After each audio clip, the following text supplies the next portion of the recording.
Welcome back, everybody, to the Safe Project by Blue Mountain Women. For those of you who don't know me, my name is Eleftheria, and I'm a trainer for Majatu Foundation, and I will be facilitating today's session. Now, for those of you who are joining for the first time today, this is the second in a series of community conversations on COVID-19 and mental health hosted by Blue Mountain Women. And for those who are not familiar, Blue Mountain Women is a community-based organization made up of women from African and Caribbean backgrounds, which organizes awareness-raising seminars on women's health and other women's related issues to enable them to make informed and empowered decisions about their mental health and well-being. Now, in last week's conversation, we had Cecily Mwaniki come to talk to us about the impact of COVID-19 and the ways in which we can begin to deal with the loneliness that it has caused for so many of us. And we're delighted to welcome Cecily back today to continue this conversation on how we can cope with the isolation and strategies for taking care of ourselves, of each other, and of our communities. And just to tell you a little bit about Cecily, her background is in teaching, in women's studies, substance use and misuse, mental health, public health and health promotion, and she's also the author of a number of books. So thank you for being back with us today, Cecily. Now, in terms of the structure of today's session, Cecily is going to give us a lecture for the first half hour or so, and then the space will be opened up to the group to ask questions and exchange our own experiences and reflections. But just before we begin, if I could invite everybody to just do a very quick individual introduction of yourselves, just one line about who you are, so we know who is present in the space with us today, because I know we also have, I think, Medic, whose first time it is today, I believe. Yes, so my name is Medic Johnson, and I'm very new to Zoom, and obviously I'm part of the textile group Nottingham. I'm a part of textile group workshop with Karen Taylor, and I've been sort of doing a lot of crafty stuff at home, and doing a lot more like painting and decorating, and also a lot of reading and a lot of sewing and generally creating stuff. And so I'm just eager to meet everybody else in the same boat during the COVID. Hi. Hello, Neela. Hello, I'm Neela, and I am based in Ilkeston, and I am a mixed media artist and a sound therapist. My name is Angela, and assistant to Veronica, helping coordinate the community conversations, and I manage a youth group called Fearless Youth Association. Good morning, everybody. It's so glad to have you. I'm sorry for the miss out because the Zoom seemed to be like, for me, I'm still learning. It is just an amazing piece of equipment, but I'm still not with it. But my name is Veronica Bonds. I'm the CEO of Blue Mountain Women. And we've been running this SAFE program.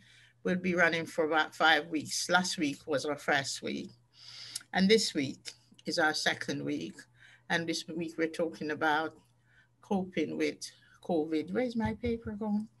And I hope it will be as exciting as last week. Last week's session was really exciting. People were still talking about it in the week. And so we hope that this week will be just as well as good.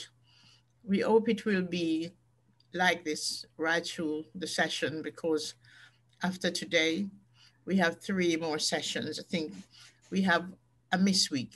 We won't be here next week, but the following week we'll be here. And we just hope that everybody will be able to enjoy the sessions, and it will be educational. People will learn from it. We who have set up these sessions will also learn from it, and what we can do in future to change things, if ever we can change. And we look forward to you continue to contributing to the program each week. We don't know everything, so we are learning as much as you are learning. And so I want to say a big thank you for Cecily and coming all the way to Reading. 6 years. It was the last time I came to your book signing event. I brought your book today as well. So I want you to show it to the ladies.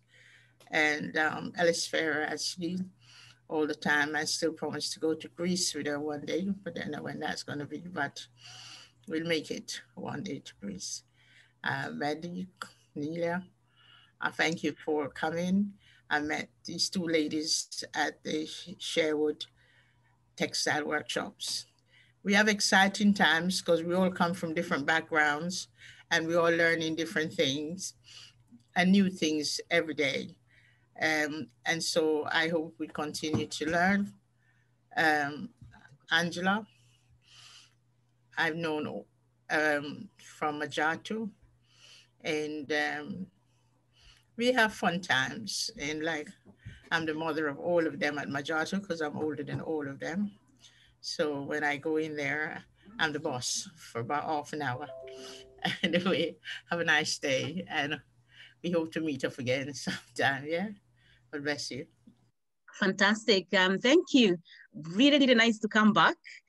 And, after last Saturday, I've been reflecting on the conversation that we had last Saturday and realized how much rich wealth of knowledge that we have in keeping ourselves well. And so when I saw the topic of the focus, for the sessions that you are going to have, which is coping with COVID-19, and isolation, I realized how much well you are equipped to manage that. So it actually prompted me to go back and check on the actual definition of the word coping. And when I learned it, I thought I knew. Yeah. But when I went through it, I realized how much skilled you are, even by the thought of having to come up with such a forum. The realization that you need to come together and kind of encourage and empower each other on how to continue keeping well was quite empowering in itself.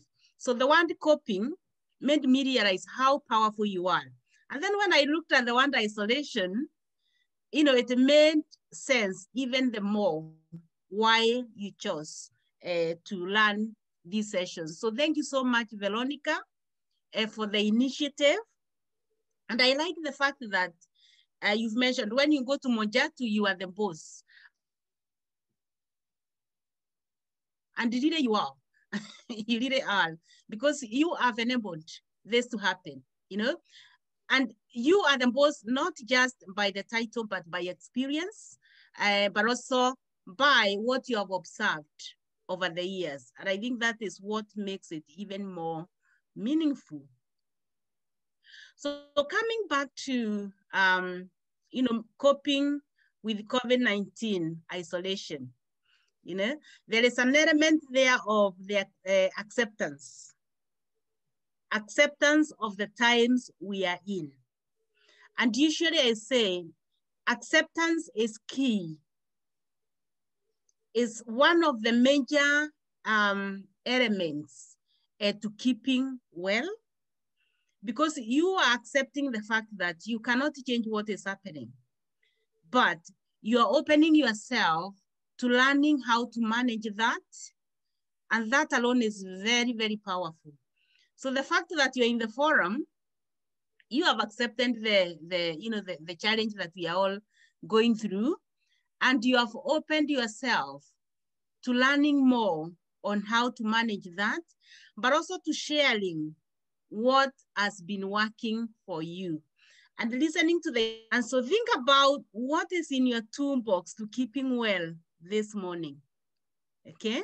So by sharing that, we are going to even widen or to make our toolbox wider with those coping mechanisms that we need as the COVID-19 experience continues, with the hope that, very soon we will be talking of it was as opposed to it is.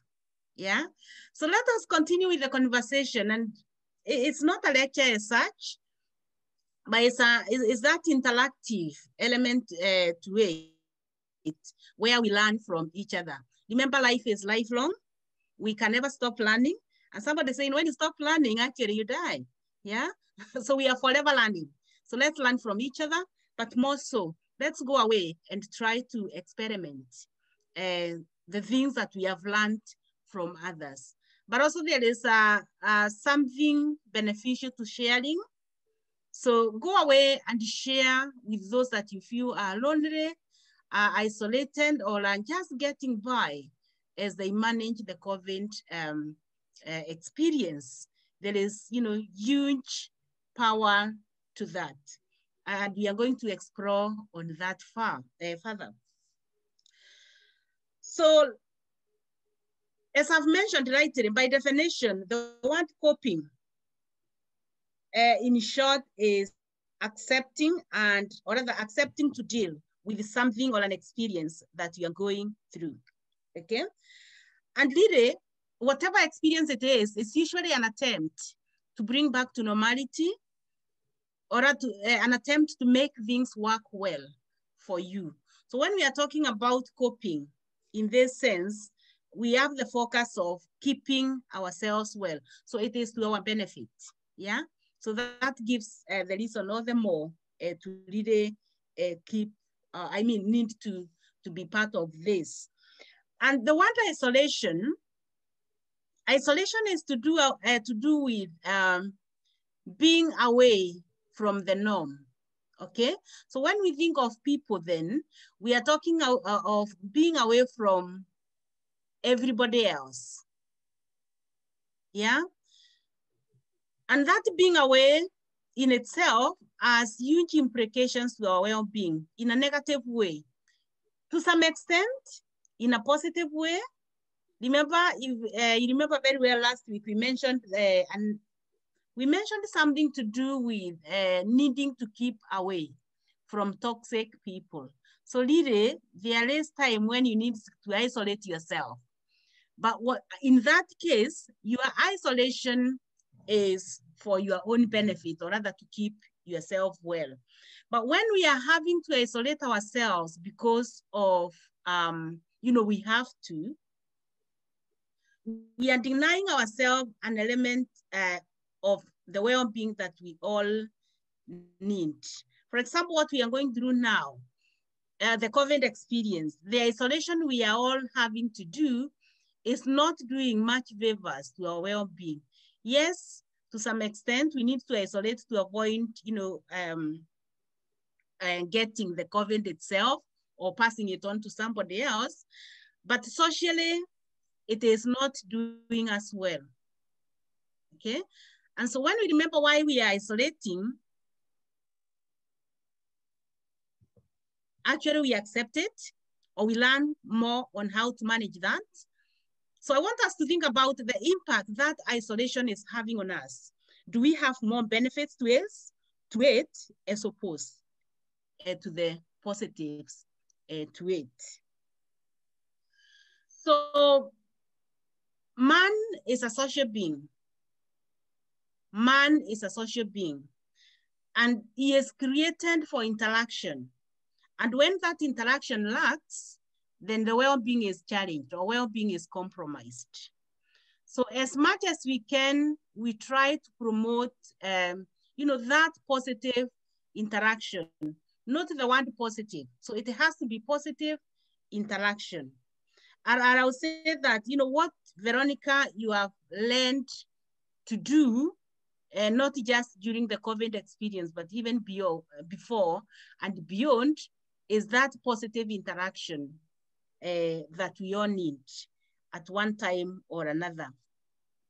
And I remember in one of the books that I wrote, actually, I think I have it here, The Empowered 21st Century Woman, yeah? In one of the chapters, I talked about people needing people, people needing people. If you allow me, I'm going to read a text of it to explain that.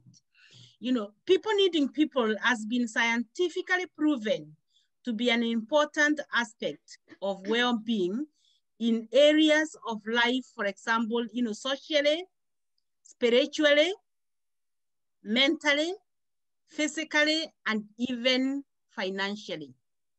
Yeah, I was intrigued by the word financial coming in there.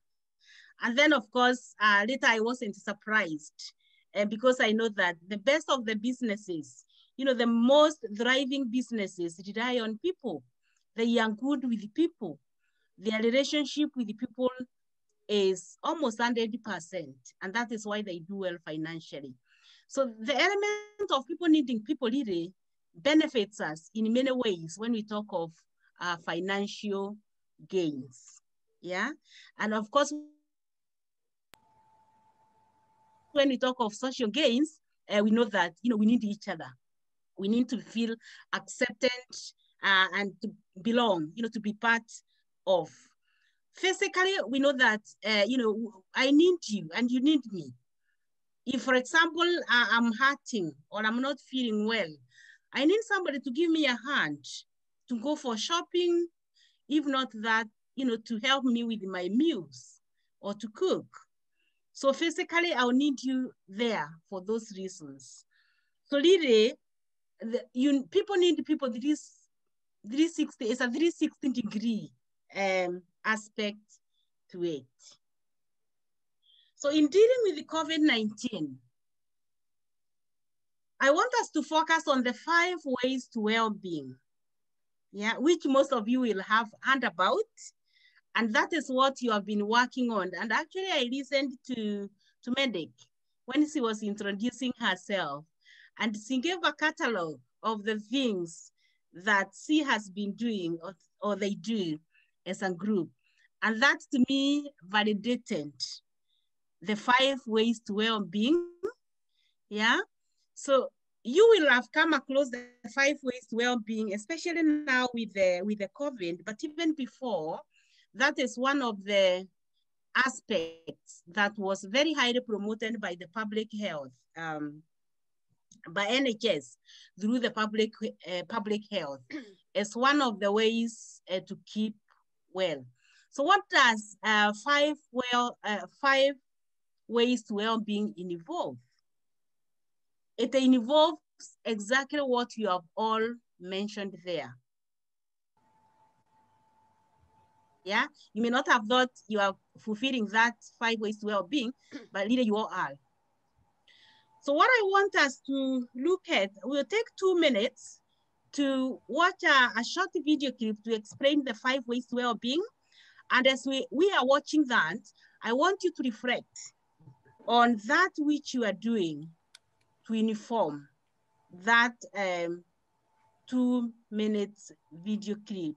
But more so, if you're not already doing it, what is it that you're going to do to ensure that you are doing that? Is it listening to somebody else or calling a friend and asking them what they are doing? Or is it calling that friend and encouraging them to do what you have watched? Yeah. So let us watch the video clip and then we'll take it from there. Elifra, I hope I can do that. If you give me if you co-host me, I would be able to share. I believe Angie is hosting. So okay. Yeah. Let me do it for you now, Cecily. Thank you, Angela. And thank you for listening to Veronica. You need to do more of that. Thank you. So you're not the host. All right, I'll do that. It's just a co-host will do. I'll do that now. This is what we started with the last Saturday. Yeah, think about the deep hole. To me, that looks like a deep a waterfall in the midst of a rocky ground or a deep forest, and that is where we all are at. And we are now learning how to manage that. So let us see. Did you know there are things we can do every day to improve our mental health and well-being? Connect. Connecting is about building and strengthening relationships with the people around you. We can do this by spending meaningful time with people each day, arranging a day out with friends, having lunch with someone you work with, or joining a sports team in your local community. By giving time to these relationships, we feel happier and more secure, giving us a better sense of purpose. Be active. Look for ways to be active every day. Find something you enjoy. It doesn't have to be a marathon, but something that suits your fitness and mobility. Cycling, gardening, walking, and dancing are all ways that we can get more active. Being active every day causes changes in our brain, which can positively affect our mood. Take notice. To take notice is to be present in the here and now. Pay attention around you, nature, people, your thoughts and feelings. Becoming more aware of the present moment can help us enjoy the world around us and understand ourselves better. Keep learning. Keep learning is about learning new skills and information about topics that interest us. We can keep learning by trying a new recipe, signing up for a nighttime course, fixing that broken bike, or taking on a new responsibility in work. Learning can boost our confidence and self-esteem, help build a sense of purpose, and help us connect with others. Give. Giving is about small acts of kindness for other people. You could make someone a cup of tea, sign up for volunteering, or offer to help someone you know with a project. You could just ask a friend or someone you work with how they are, and really listen to the answer. Giving back to others can create positive feelings and help us feel more satisfied with life. Each of the 5 ways have been shown to make a positive difference in how we feel and live our life. By including these simple actions every day, we can improve our mental health and well-being.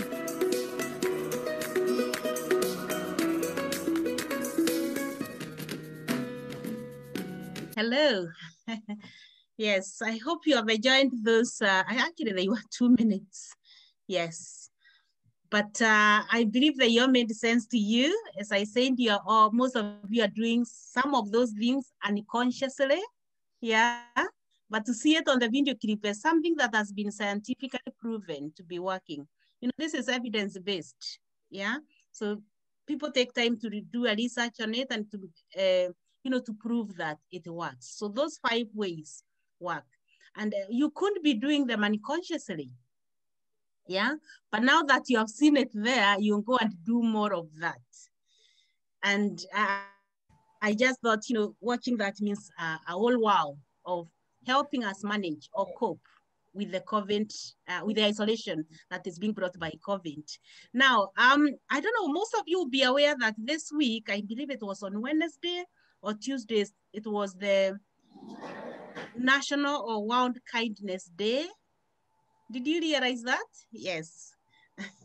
Yes. So, and we are kind to each other anyway, as we mentioned last week.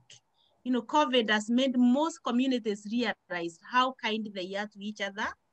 By the fact that you're calling somebody and offering to do some shopping, or even you are making that meal and going around the community, sharing that, it shows or it demonstrates the kindness that has come out of the COVID. And to me, this is what I say, that when the inevitables of life come, there is always a lesson to learn from that. Look at the positive side of it. Even if it is that one positive side of the bitter experience you could be going through, look for it. For example, with the COVID, we know that the communities never realized how kind they are to each other. to a point where the mainstream services are using them to reach the people that they need to reach in the communities. So yeah, one global on, I think it was a National Day of Kindness was on Wednesday. And I believe those who are aware of it, you reflected on it and realized how much that is being appreciated, not only by the services, but also the people that you are serving. So yeah, the 5 ways to go to be keeping well is connecting. It is being active. It is taking notice. And it is also about learning and giving. Okay. Now, connecting is addressing the issue of isolation in many ways. And we alluded into it last week. Now, the one thing I mentioned, and I'll mention it again, is thinking about or being aware of the people that you are connecting with, because they will either promote your well-being or deflate it. So just be mindful of the people you are connecting with. And this is where I would say that be mindful of connecting or being with connections that are positive, okay? And also something I would emphasize on today is that, okay, sometimes we need negative people around us, but negative in the sense that they are telling us, I mean, through what we may see as negative, they are helping us to address some of the things that we could be doing wrong, okay? So just something to be aware of. Sometimes embrace negative people around you. I refer to them as critics. Allow them in your life because they kind of tend to show you or to think about some of the things that you could be doing for your own benefits. So I'll leave it at that for now and hand it back to you, Efra, for the team to respond to what we have discussed there. Absolutely. Thank you, Cecily. And thank you very much for sharing that video. I know for me, watching it personally, I wasn't aware that there were these 5 ways to well-being, even though, as you said, I have unconsciously but intentionally been doing certain things every day for myself. And it's really interesting to see how the things that I do every day for myself fit into those 5 categories so organically. So thank you very much for sharing that. And I would like to open the space up to everybody here to either ask Cecily any questions on what she has shared with us, or to offer any personal reflections on the strategies that you have been using or things that you have been struggling with in terms of maintaining your well-being through this period and coping with the isolation, of course. There's been, initially it was very hard because most people didn't want to connect and meet up. And so the aspect of connection was practically eliminated from our lives. And so keeping well through connection was almost stripped away from us on every level, whether it's our own siblings, our own parents, our own extended family or friends. So I'm not sure if I can totally agree with the connection side of things, because the way the government has played this out has actually distanced many people in my life, for sure. And yes, I've seen pockets of kindness coming up here and there, and people trying to reach out to those who are in need. But at the same time, I've also seen a lot of people being ignored and being dismissed, and I've also seen a lot of hatred about this whole situation, especially when it comes to the aspect of following the so-called rules that the government has set, because some people are exempt from certain things, and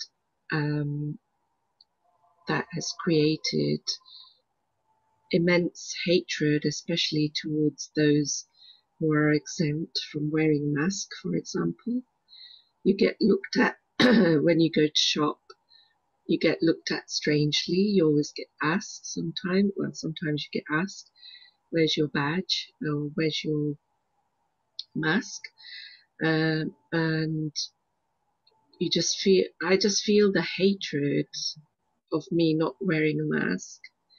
And then I see the discussions going on with people, especially on social media, attacking those who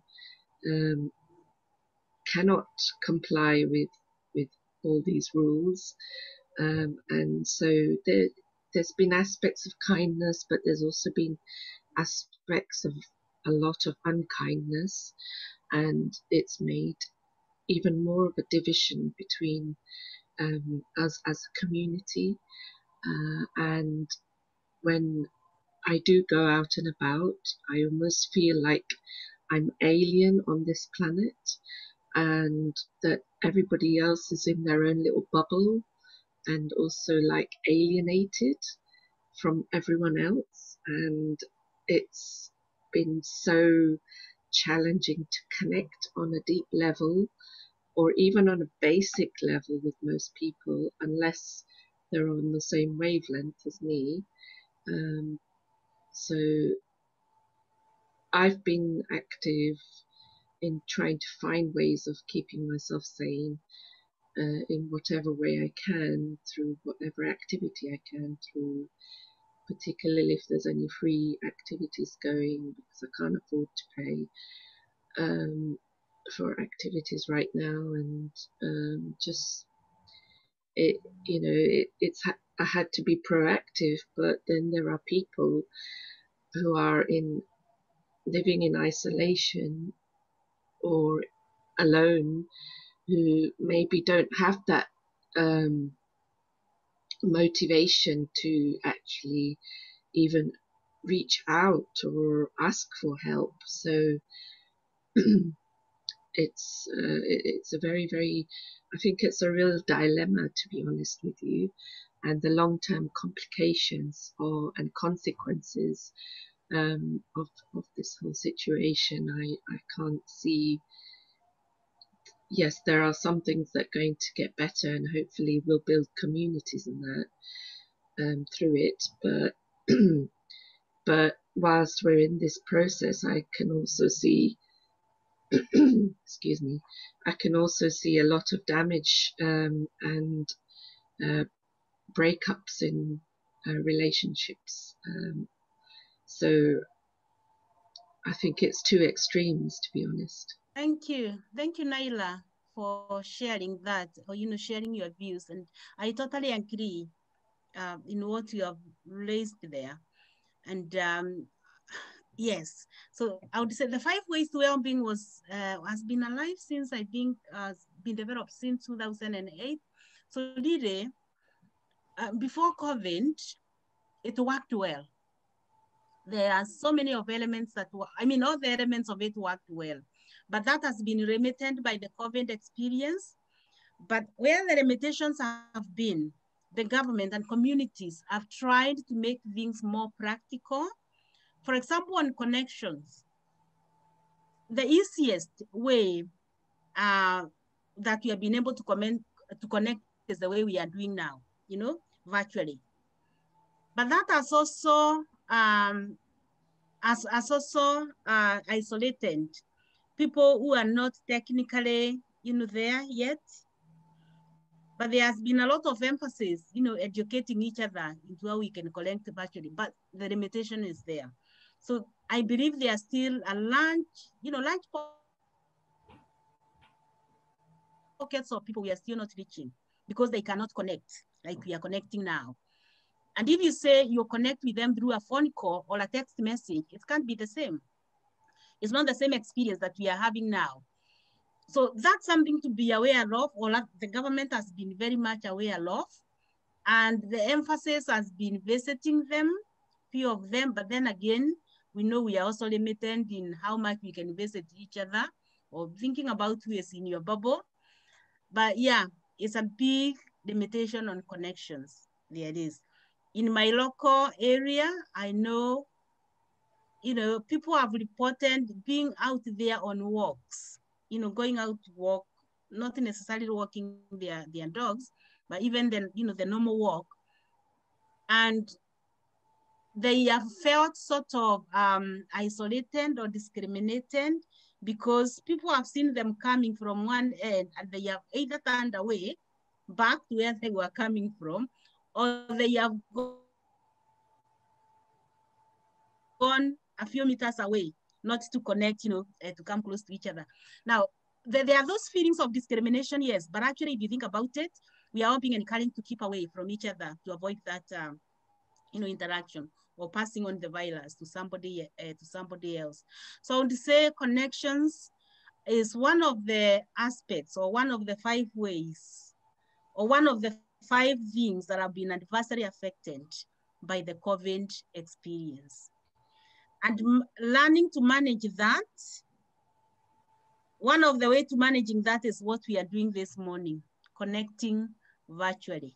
Connecting virtually is great. However, there's only so many hours you can sit on the internet connecting with people, and it's not really conducive to our health and well-being to be with the electromagnetic waves of the Wi-Fi all the time either. So I have joined a lot of Zoom, but I get fed up because it's a lot of sitting, a lot of stagnant energy, and also the electromagnetic waves, not good for our mental health and well-being, and our eyes. It's not good for straining our eyes. So this way of communicating also has its consequences. Although it is great, it also has its consequences and limitations.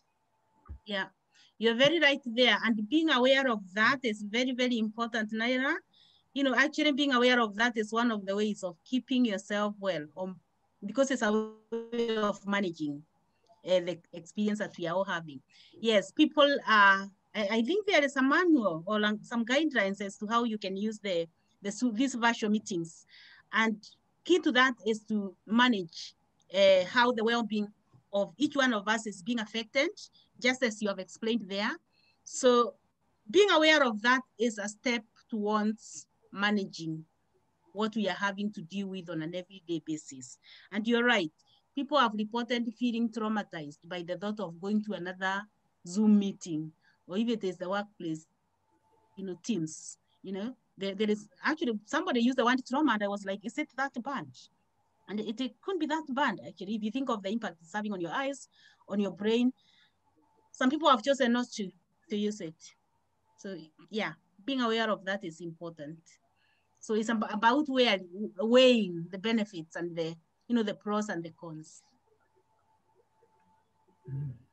I believe Audrey had a question or reflection as well. I did. Just mine will be quite brief, actually. It's just about your last point, Cecile. It's about allowing negative people into your life. I must admit, I do have an issue with that, because this is something I'm trying to get out of my life at the moment, is negative people. Try to, really sort of move away from negativity and anyone that's not positive and anyone that's affecting my well-being. So that was the last statement, and I do find that is something I do not sit comfortable with, because I can't. I am quite. I do tolerate quite a lot, and I'm quite forgiving. And over the years I have, you know, but I now, especially over the last year or so, seeing the way the situation we are, and there's still a lot of negative people around. And I'm making a positive effort of moving away from those people and telling them really that I do not want them into my life. I cannot take any more from them. This is probably, I'm talking about ongoing things. That's not, you know, and I've been putting up with it. I've been forgiving, but now getting older, and it's actually the situation with one particular person. It is a family member as well. A couple of them who are, I have to walk away from, you know, take a step back, and now, and one of them are completely walking away, saying enough is enough. I cannot take anymore. So that is something I will find that I probably don't fully agree with. You do know where you're coming from, because you do need to know, kind of like to say, you want to know, you need to know your enemy or whatever, but that's another statement. But that, I think it's all to do with your well-being.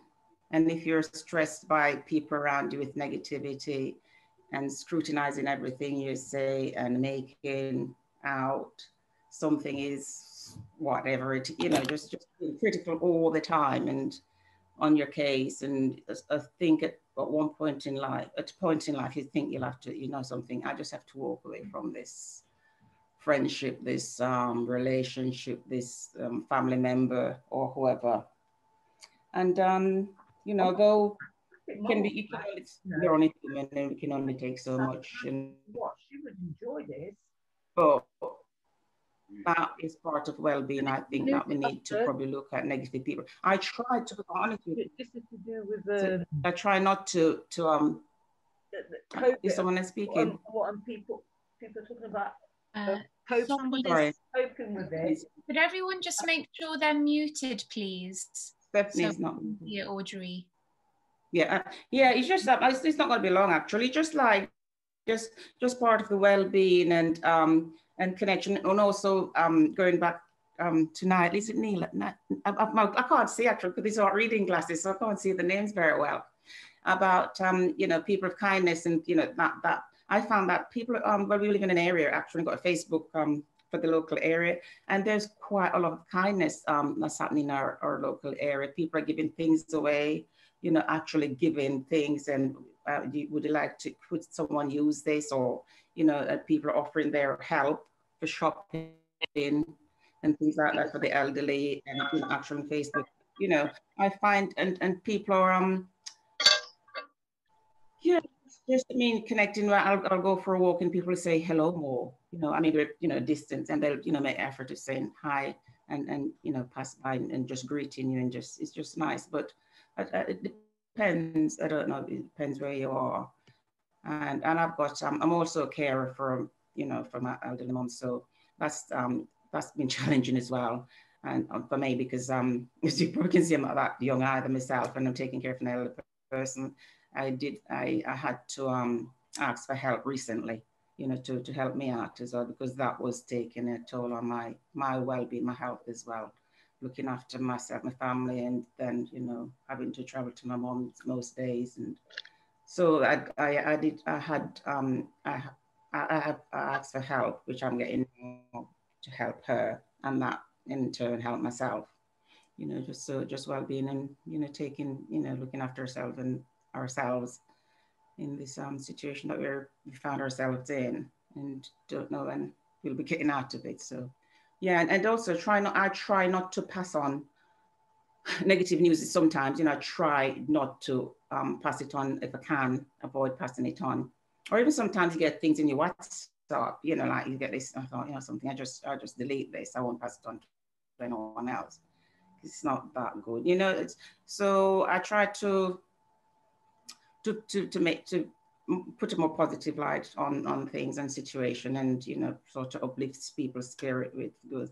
And also another thing, before I finish, well-being, what you can actually do to yourself, you know, like just like listening to the music, having a dance. I'll be dancing around my kitchen most days. And after having a shower, I'll massage myself. I just get massage myself. I've got no one to massage myself and massage me. So I do it myself. And just little things like spending a few minutes on yourself and things like that. And, just use some, sort of positive therapy oils and things like that. And just looking out, and especially with the weather not being good over in the last few days, it's not been so bad, but when it was bad and it got up and it was cloudy and dull and gloomy, it's, oh gosh, just get you down. So just, yeah. But going back to the negative people, as I started off with, is that it is something definitely I am making an effort to keep myself away from.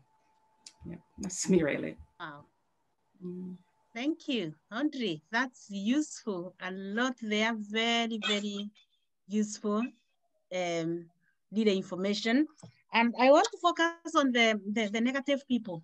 Because I believe we have all been victims of that.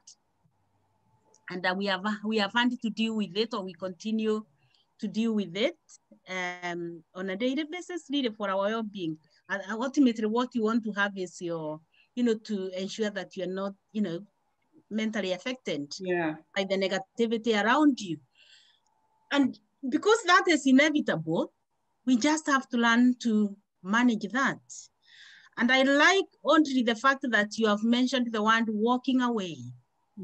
Yeah, that is the one I use a lot. And I think I've written it, I've written about it, in one of my latest books. And, walking away is knowing about, being aware of that and knowing when to walk away. Yeah, you can tolerate people for so long. But it reaches a point when you need to walk away. And it is when we don't realize when to walk away that it gets into us and affects us mentally in a really bad way. So it is being aware of it is important, but knowing when to walk away makes all the difference. And sometimes you need the help of a friend to help you notice that or realize that. Yeah. Absolutely, I agree. Yeah, because when you want to do good, you just want to be good to people. You don't tend to see that negative side until somebody else, perhaps mentions something, and it makes you get thinking. Yeah. And it is that time you need to take action. And they are difficult times. It's a very difficult decision to make, but you just have to make it, because otherwise it's going to impact on you more negatively than, the positive you're trying to foster in that relationship. Yeah, I agree, definitely. Yeah, and on that, the social connections, is key to this. I'm going to show you another short video clip. I believe we have a few minutes left. But before I get to that, you mentioned a few things there, Audrey, on how you have been, keeping well. Dancing away, it's one of the things that we perhaps underrate. Yeah. And you don't have to have a group of people to do that, And when I talk of dancing away, it is anything that you do on your own that can keep you well, in your bedroom, in your sitting room. Yeah. Yeah. I tend to call it the happy hour. What is your happy hour? Yeah. Definitely. So as we finish this session today, go with that word to think about what your happy hour is. In other words, what is that one thing that you do on your own to keep yourself well? For me, I know, music is everything. Yeah. So I log on into my YouTube and I listen to my mother tongue songs. Yeah. And especially songs that I sang when I was young. So you can imagine when you are young, life is so good because you are getting everything from everybody else. So those memories, taking my memories back then tend to do something to my mind in the way I am feeling, or in the way it distracts me from the difficulties I could be experiencing. So having a happy hour is something that I would encourage all of us to do. And it is going to be different for different people. For some of you, it's going to be drawing. The others that they could be singing. For others that they could be, you know, cooking. Oh yeah, cooking. But also think about cooking and the weight thing, you know. But yeah, it could be everything. Yeah, Naira, I see you ask a question there. I'm from Kenya, so I listen to my Kikuyu songs so well. And yeah, they do a lot of good to me. I was born in Kenya. Oh, there we go. Okay, fantastic. I need to, I'll be forwarding this link, if that's okay, to a few other people that I believe will benefit from this conversation. And the connections that we are tending to make online are huge, you know? Yeah, I'm meeting people from my homeland all the time, and then they relate with what I'm talking about. So the connections, we are still connecting virtually. It is remittent, but at least somehow we are connecting. Just while you're preparing the video clip, Cecily, I think Veronica would like to make a comment on what has just been said. I just wanted to comment on a couple of things that have been said, especially about stagnant energy. And Neela, that was you, talk about stagnant energy. Yes, you can hear me? Yeah. That's why I went to that conclusion, because I can't hear anything from this. So I'm playing Russian roulette, like running from one computer to the next, because like I can't hardly hear anything coming from here. Anyway, I understand what you're saying about stagnant energy, because if you're somebody who used to move about, then all of a sudden you're placed in one place where you can just move a very short distance or whatever, and just sit in one place all the time. People say to me, I need to go take the COVID injection, so I'm sure that I won't have COVID. I don't know if they don't know me, because if they know me, they would not be making such suggestion. But I believe when I voted in a country where we have democracy. Yeah. So it means that I have a choice. I'm not in an authoritarian government or country where I must do as the government say. So I don't want to take the COVID injection. And I think it is my right to say, I don't live in a police state, so I think, but it's coming to that at the minute. So I feel I have a right not to take it. Somebody called me from the city council yesterday and said to me, are you taking the COVID? I said, why you keep calling me? Didn't I just tell you I'm not taking it? I'm not taking it. End of. Okay. Who now become agents of the city council? Because I didn't know the city council was dealing with health. I just thought their business was just dealing with your social thing, your housing, your this, your that. And now they calling me. So who is the agent for the city council? I tend to think that if I'm not moving about, they said you move about too much, Veronica, and you're getting old, you this, that. And, but what do? Sit at home all day, looking through the window, drinking, getting high on gin and tonic. I'm not a drinker, but a lot of people are going to become alcoholics because it's a way out. And for that reason, because they can't go nowhere, it's easy to just snip down the bottom of the corner shop, get a couple of bottles of drinks or tank, whatever, and sit at home and drink and watch TV, eat as much crisp and all them things as you possibly can, but you nowhere to go. You can't go to anywhere, you can't meet anybody, you can't go to family, you can't go to friends. I said to a friend of mine the other day, she said, can't even come around and have a cup of tea, Veronica. I said, we never used to come and have a cup of tea, but we can sit outside at the gate and we can have the tea, but you don't have to come in my house. They can't stop you from sitting outside the gate and have a cup of tea. Is that going to be our meeting place, or the way we meet, or we get our cups of tea and go in the forest and sit on one bench down there and the other bench up here? And what's it going to be?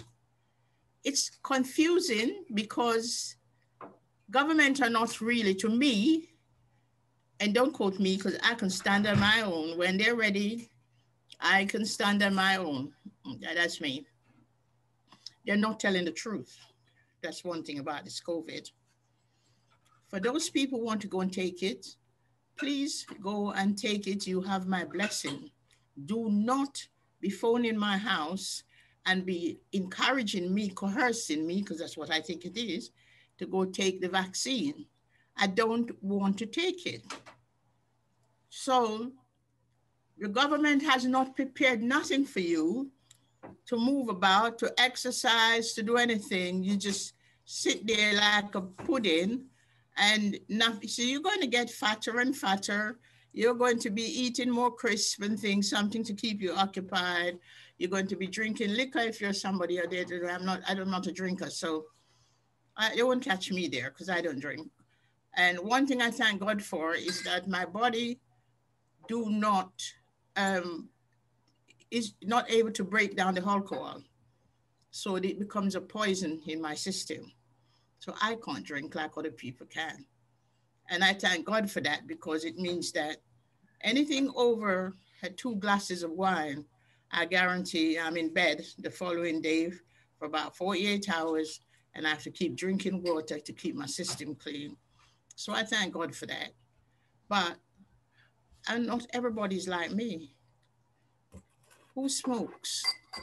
I used to smoke. And I can say to somebody that God took that away from me, because I used to pray, I don't want to smoke. But I still went back and smoked. And I can tell you I've thrown a load of cigarettes in the bin and go back and pick it out when I need one. And it's not an easy thing to get rid of. It's not an easy habit to kick. Smoking is not an easy habit. But finally, I was praying every day, Lord, please help me to stop smoking. I'm coming with my cup of tea, pick up my paper and my cigarette. And as I came to the kitchen, I went one way, the cup went one way, the cigarette went one way. And from that day, maybe about 15 years ago, I have not smoked a cigarette. And I give thanks for that. I feel sad for the people who are smoking and just can sit and smoke, because I can tell anybody it's not an easy habit to kick. It is not an easy habit. So that is a very important point, Neela, that you bring up about sitting down, all that stagnant energy. It affects your mental health. You're starting to think about things that are not even happening, things you want to happen. There's nobody to go to. There's no, in our community, we used to have all these organizations. They've just gone to the wall. There's nowhere to go. There's nobody to tell about. If I go to tell somebody, no disrespect to white folks, but they don't understand nothing about me because they've already got preconceived ideas in their head about who I am as a Black person. So if I go to talk about my issues, they would say, well, it's a Black issue anyway. You know, nobody's looking for anywhere to help me to get it. We don't see each other anymore like we used to. We don't gather like we used to. So what do? Go and stand in the forest and start jumping up and down, and they get the man in the little white coat to come and take you off the forest as you're going bananas. And then they'll find somewhere to put you closed down. You know, something needs to be done. There's no more leisure centers that you can go to. There's no more swimming, no saunas, no nothing like that. Nothing. Everything is out of bounds to you. What happens to the people that are locked down with relationships, where now so many women are complaining about abuse, physical and sexual abuse. It's rife at the minute. People don't talk about it. I know in my community, it will be happening and it will be up here, but they won't talk about it. They won't address it because it's kind of like, it's a no-no area. If it's happening, they expect you to cope with it. If you go to tell anybody, it's taboo, like you're spreading rumors and you're telling things that you ought not to tell. It's ought to be a secret, but you're suffering. I need to tell somebody. I need to get rid of the weight. I need to get rid of the pain. Just talking to somebody can be a great help. But then that is something in our community where you tell this person and they go say, guess what's happening at Veronica's house? She's been battered by her partner. Yeah, yeah, yeah. They've been upset with the children. Yeah, yeah, yeah. No solution, just gossip. And so there is so much in our communities to be dealing with at the minute.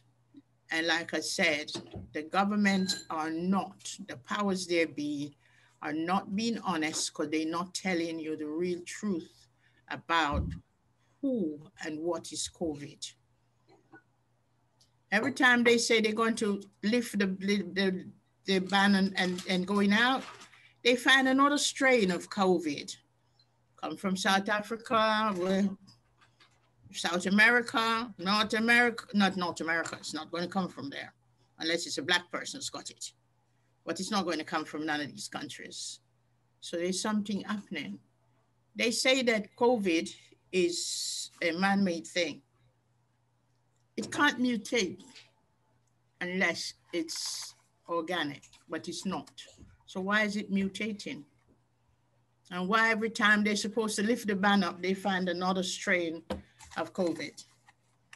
I just want to leave it there because I'm sure I could tell you that I could go on forever and ever talk about this. I consider this forum to be so powerful. Really, and it's something that I would recommend that you continue doing, because unless we have such forums, we are not going to hear from each other. We'll be sat in our little corners, you know, seeing everything that is happening and not having an outlet to it. So really, I echo you. I really echo you for what you are doing. This is where you get education, or rather, you get to share about the vaccine. There has been a lot of forums going on out there about the vaccine. And this forum gives you the opportunity to get somebody from the council or from the health to come and address or talk about the vaccine itself and ask them as many questions that you need answered.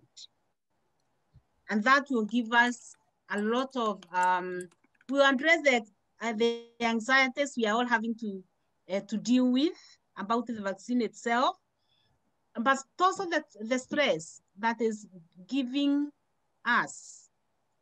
So please, Angela and Ephra and the team, think about how you can bring somebody from the health or the council to this forum to address the issue of the vaccine. And nobody should be coerced to taking it. You have a right to say no and to say yes. But how many of us here have that information? Or we are just having to be conned and saying, yes, I'm coming, in fear of, if you don't go, you'll not have another chance of having it. Yeah. I happened to be in a forum last 2 weeks ago about the same vaccine, actually from a professor in Nottingham. You probably know him. The professor of immunology. He's been in the news in the last few. He was there last night. And last Saturday afternoon, he was in a forum like this one here in Reading. And he expounded more on that, on how you don't have to feel coerced to taking it. If you're orphaned, you are free to say no. But if you change your mind thereafter, you also have a right to go and say, I'm ready now. I need to have it. So I think we need that information shared here, because vaccine is what we are having to deal with now. I mean, most of the communities and PME communities who have been adversely affected by the COVID. And Veronica, you also mentioned about other aspects of our communities that needs addressing. I hope that can be on the agenda as well as you go along, as some of the things that needs to be brought on the table, because they are affecting us usually, which is why we are talking about them. And this is the forum to. So yeah, Hefra and Angela there, I hope you have picked a few topics to focus on in the next couple of months or so. So very, very useful. Absolutely. Thank you, Cecily. I see that Rose has her hand raised. Hello, everyone. Some of you know me, some of you don't. I am Chief Executive of BME Cancer Communities, and Veronica invited me to join, and Winnie. And when I saw it was mental health, I thought it's really important that I join, because I was diagnosed with cancer in 2015, so I've been going through COVID. With that, very early on in the first lockdown, we actually lost our brother and sister by my father's second wife to COVID within 24 hours of each other in London.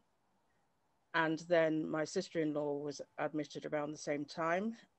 She was a kidney dialysis patient in Wales, and she's only just come out of hospital after being in ICU several times with long COVID, which actually has meant that she's got some quite debilitating, disabling conditions that she's going to have to live with for a long time. And I am due to go to have more surgery as well. So I have been looking at things for a long time, and that, you know, that this isn't about, I appreciate Veronica raising that, because in the end, we were taking calls from cancer patients all over the country. And because we focus on BME and low income, mental health, depression was increasing, but also people were leaving, going to the hospitals. And I think it really boils down to trusting relationships. If you don't trust the government, and I think the Windrush scandal didn't help, because it hadn't finished. As soon as the last lockdown finished, we hear that they were deporting 50 Jamaicans or Caribbeans back to the Caribbean. So those trusting relationships mean that whatever is said isn't believed, even if it is true. I don't believe, and I'm actually part of the Jamaican Diaspora UK Health and Wellbeing team as well, and we are going to be doing something on the vaccine, but we are of the same mind. You know, nobody should be forced into, I think that, let me go back, the NHS has been politicized a long time ago. And what we don't want to do is then criminalize it as well, because it's all about, I was taught that we all need the information, the accurate, up-to-date information, and you make your choices based on that. And I've done a lot of looking at things, interrogating people, even my colleagues and whatever, about the vaccine as well. And because I'm due to go into hospital because of losing loved ones, because I've seen what it can do, and because I've looked at it myself, and I do have a health professional background, but it's not in viruses, apart from the fact that we see viruses attached to some cancers because they do attack the immune system. But I have made a decision to have mine based on my decision. And just because I have it, I don't expect everybody to follow me to have it, even though they may respect my decision as a medical person. I want them to get the accurate, up-to-date information. I don't think that came. I don't think, you know, we locked down early enough. And that has caused huge mental health problems for the most vulnerable. And Winnie will agree with me, a lot of those most vulnerable, they haven't even got a roof over their heads. They're homeless. You know, they are addicts to, as Veronica said, we are creating more addiction. Even food can be an addiction. A lot of people have gained weight because they've been sitting in their homes, not been able to exercise. And, you know, that in itself can be depressing, especially when you've been an active person, you know, not being able to go out and stuff like that. And then, you know, a lot of the help that Veronica and others need has been via computers, digitally. We now have this new term, digitally excluded. And Veronica, we will help you next week to get those computers sorted. But as for myself, I haven't been in you know, public as much, because losing our brother and sister in the way that we did, and then having to advocate for people, and, you know, thankfully my sister-in-law in Wales has a nurse sister. So we're setting up a patient advocacy service right now. And we wrote we did a survey and asked the cancer patients, the Black cancer patients, to fill it in. So we're about to launch a report. But it's all about mental health, and mental health has not been specifically our field, it's been cancer. But every condition is affected by mental health, and it makes it worse. So, you know, I just wanted to say that it's important that this is happening, and that it's recorded and written down, and understand what Veronica is saying as well. Many of our people, you don't know that something is wrong until you get them in a group like this. You know, we're not used to seeing I think I only ever saw my mother cry twice. Once when she had a biopsy because she had a late stage breast cancer and she chose not to have treatment for it. And by then it was clearly obvious it was cancer, but they did a biopsy anyway. And it hurt, and she didn't have proper pain relief. And the second time was when her sister died of cervical cancer, when she got the letter. So we're used to just holding it in. Don't tell anybody your business. But I think when you get people in a group like this, they do start to talk, and certainly our support group, Sisters Against Cancer, people who would never have spoken before are speaking. So support groups are really important, but they must be, they must have a shared cultural experience as well. And that doesn't mean that everybody's Black. We've got a couple of white British women in, but they, you know, they were, their partners were Black men. So yeah, I won't talk anymore because I know that you're near to the end. It's important. And thank you, Veronica.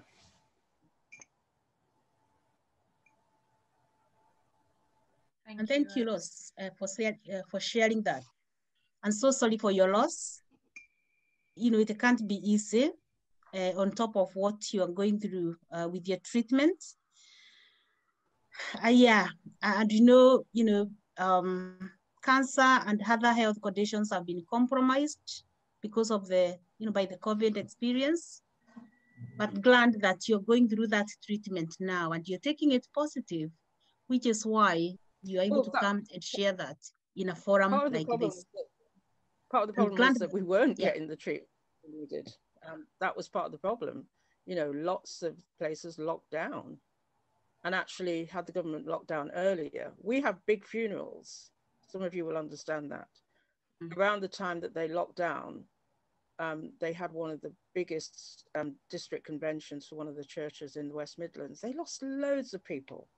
The minister that was on the TV, ITV, who was recognized, Bishop McCullough, he was also Bishop of Nigeria. You know, he was one of the first to die as well. We have lost lots of people because of the decision not to lock down early. They would have postponed those meetings. And I was at a big funeral just before as well, and caught the worst cold. I think I may have had it, but everybody was saying, you know, you don't need to be tested. It's just the NHS. So, you know, some of these things were avoidable. And I think some of the vaccine conversations, had they been had, if we'd been able to do events and whatever, we could have. And certainly we did that with Sisters Against Cancer and Friends and Brethren, and we haven't lost any of them to the virus. But now my cousin is in. And it's really concerning the way it's been handled, and that we don't use the same platforms. So we have to use the smaller community organizations like Blue Mountain Women's Group to get those messages out.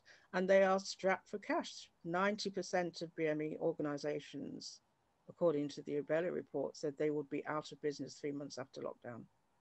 And some big ones have gone. Yeah, which is a sad thing. And really, there is nothing powerful and strong like having your own voice. And having your voice, at the moment, we are seeing it in the forums like this. So thank you, Veronica, for having it, and really thanking you also for agreeing to come here and be that voice. And loss, again, I'll say sorry for the loss. Most of us have experienced it in one way or another, and actually not being in a position to have that big funeral we are used to. It's part of the problem that we are having to deal with. it becomes a part of the grief, you know, and it's just, we're just having to deal with these things as they are, really for our own sanity. One of them, I'm starving.